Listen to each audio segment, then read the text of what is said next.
બનાસકાંઠામાં ખેડૂતો અને ટોલ પ્લાઝાના જે સંચાલકો છે તેમના વચ્ચે લાંબા સમયથી વિવાદ ચાલી રહ્યો છે અને માંગણી છે ખેડૂતોની કે ટોલ ફ્રી કરવામાં આવે ને નેશનલ હાઈવે ઓથોરિટી કહે છે કે નહીં થાય।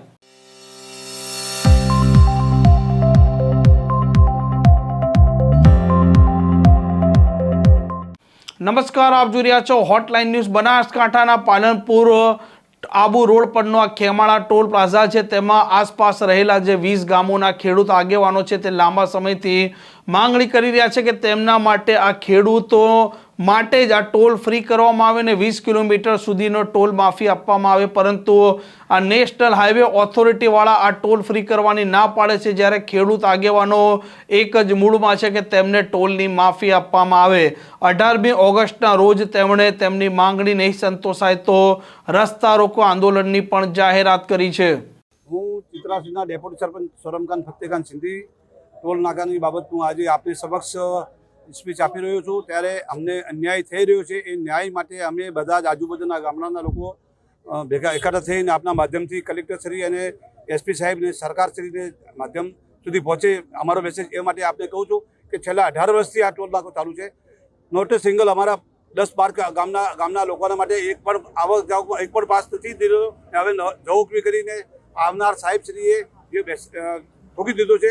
પણ હું આપને યાદ અપાવું છું કે ગડકરી સાહેબ જે સેન્ટરના મિનિસ્ટર છે એમને પણ જાહેર કર્યું છે કે 20 કિલોમીટર રેન્જમાં ટોલ ફ્રી આપવામાં આવે છે અને સર્વિસ રોડ તમને આપવામાં આવશે। એનો અમલ થાય એ રીતની અમારી ન્યાયિક ગાંધીજી માર્ગેની અમારી 18 તારીખની આજુબાજુના ગામડામાં અમે હજારો માણસો ભેગા થઈ, ખેડૂતો ભેગા થઈ, કદાચ અમારા ઘરેથી ઢોર ઢોકર લઈને આવવું પડે તો ઢોર ઢોકર લઈને આવીશું, અમારા ઘરેથી બહેરા લેડીઝને લઈને આવું છું, લેડીઝ લઈને આવશું, પણ અમને ન્યાય મળે એ રીતનું ગાંધીજીના માર્ગે અમે ન્યાય માટે અમે 18 તારીખે સવારે 9:30 વાગે આજુબાજુના 20 ગામના લોકો એકઠિત થઈ અને ન્યાય માટે આગળ વધીશું।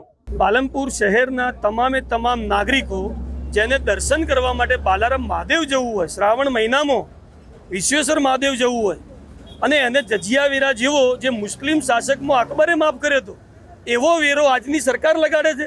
તમે હિન્દુત્વની સરકાર છો અને તમે એમ કહો છો કે અમારે ટેક્સ ભરવાનો જજિયાવીરા જેવો મહાદેવના દર્શન કરવા માટે ટેક્સ ભરવાનો। અહીંયા આજુબાજુ રહેતા ખેડૂતો જેને પોતાના ખેતરમાંથી જગ્યા કાપીને આ હાઈવે બનાવવા માટે જે તે સમયે જગ્યાઓ આપી અને આજે તમે એમ કહો છો કે આ ખેડૂત આ જગ્યા પરથી ચાલવા માટે પૈસા આપે। એક ખેતરમાંથી બીજા ખેતરમાં જવું હોય તો એ પૈસા આપે? પાસ લઈ લો, શેનો પાસ લઈ લો? તમે આજે 100નો પાસ લો, જીઓ જેવું કરવા માંગો છો કે પહેલાં 100 રૂપિયાનો પાસ લો, પછી 500નો લેજો, પછી 1000નો લેજો। તમે નીતિન ગડકરી તમારા જે મંત્રી છે એવું કહે છે કે આજુબાજુના વ્યક્તિઓ હોય એને સમજણથી સમજાવી અને આજુબાજુના લોકોનો ટેક્સ માફ કરવો જ પડે। એની જગ્યાએ તમે અહીંયા આગળ દાદાગીરી કરવા બેઠા છો। તમારો એક અધિકારી આવીને કહે છે કે ટેક્સ માફ છે, બીજો અધિકારી આવે એટલે એમ કહે છે કે હવે ટેક્સ ભરવો જ પડશે। તો તમારા કાયદા માણસે બદલાય છે? કાયદા બધા માટે સમાન હોય, મૂળભૂત અધિકાર છે અમારો કે તમે અમારા વિરુદ્ધમાં કોઈ પણ સરકાર હોય જો અમારા વિરુદ્ધમાં કોઈ કાયદો બનાવશે તો એ કાયદો માનવો કે ન માનવો એ પ્રજા નક્કી કરશે। જો પ્રજાના મૂળભૂત અધિકારનું હનન થતું હશે તો પ્રજા એ કાયદો માનવા માટે બંધાયેલી નથી। અમે કોર્ટની શરણે જઈશું। અમે ભેગા મળી 18 તારીખે બધા ખેડૂતો એટલું ઉગ્ર આંદોલન કરીશું કે તમે જેમ પહેલાં ખેડૂતો માટે 3 કાયદા બનાવીને બદલવા પડ્યા હતા એમ તમારે આ ટોલ ટેક્સનો કાયદો બદલે જ છૂટકો છે। આજ નહીં તો કાલ આ ટોલ ટેક્સ તમારે કાયદો બંધ કરવો પડશે। ખેડૂત ક્યારેય પૈસા નહીં જ ભરે। અમે વર્ષોથી આ રોડ ઉપર ચાલતા હતા, 18 વર્ષ થયા, ટોલ ટેક્સ બનાવ્યો। આજે 18 વર્ષ સુધી પણ કોઈએ અમારો ટોલ ટેક્સ આજુબાજુના ગામડાઓનો લીધો નથી, આજ સુધી કોઈએ પાસ ઇસ્યુ કર્યા નથી। આ સાહેબ 2 વર્ષથી આવ્યા છે, એમને સતત એમની હુકુમત ચલાવી અને સતત આજુબાજુના ગામડાઓના ખેડૂતોને હેરાન કરે છે, પાસ માટે મજબૂર કરે છે। હવે અમારે વર્ષોથી રોડની સુવિધા હતી, એ જ સુવિધા અમારે જોઈએ છે। ટોલ રોડ અમે વાપરતા નથી અને ટોલ રોડની અમારી જરૂરિયાત નથી।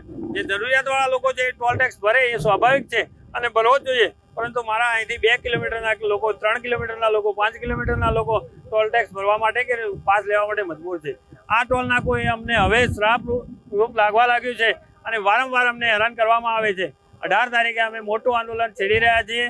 દરેક ગામના ખેડૂતો, અહીંયા 5000 ખેડૂતો ઉપસ્થિત થવાના છે અને આખો મેપ સાથે અમે કાર્યક્રમો આવનાર સમયમાં ખૂબ મોટા કાર્યક્રમો આપવાના છીએ।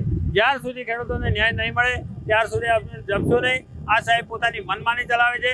કાલે એમને એવું કીધું કે હું 3 વર્ષથી મહેનત કરી રહ્યો છું કે 100 રૂપિયા 300 સાડા 300 રૂપિયાની જગ્યાએ 100 રૂપિયા કરવામાં આવે, તો સાહેબને નોકરી આવે 2 વર્ષ થયા તો 1 વર્ષ પહેલા એ બીજા જ ટોલ નાકે જઈને આ ખેમાળા ટોલ નાકાની ચિંતા કરતા હતા.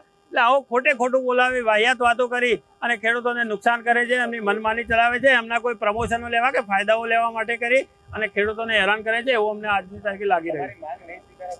અમે વારંવાર તબક્કાવાર બીજી આંદોલન અમે બહેનો સાથે કરવાના છે અને ત્રીજો આંદોલનમાં જો અમને ન્યાય નહીં મળે તો અમારા બધા પશુઓ સાથે અમે ટોલ નાકે અમે આ પ્રકારના સમાચાર પ્રકારના અહેવાલ માટે હોટલાઇન ન્યૂઝ ડે ચેનલ જોવાનું અને સબસ્ક્રાઇબ કરવાનું ભૂલતા નહીં. નમસ્કાર. આવા પ્રકારના વિડીયો તમને જોવા ગમતા હોય તો હોટલાઇન ન્યૂઝ ચેનલને લાઇક, શેર અને સબસ્ક્રાઇબ કરો.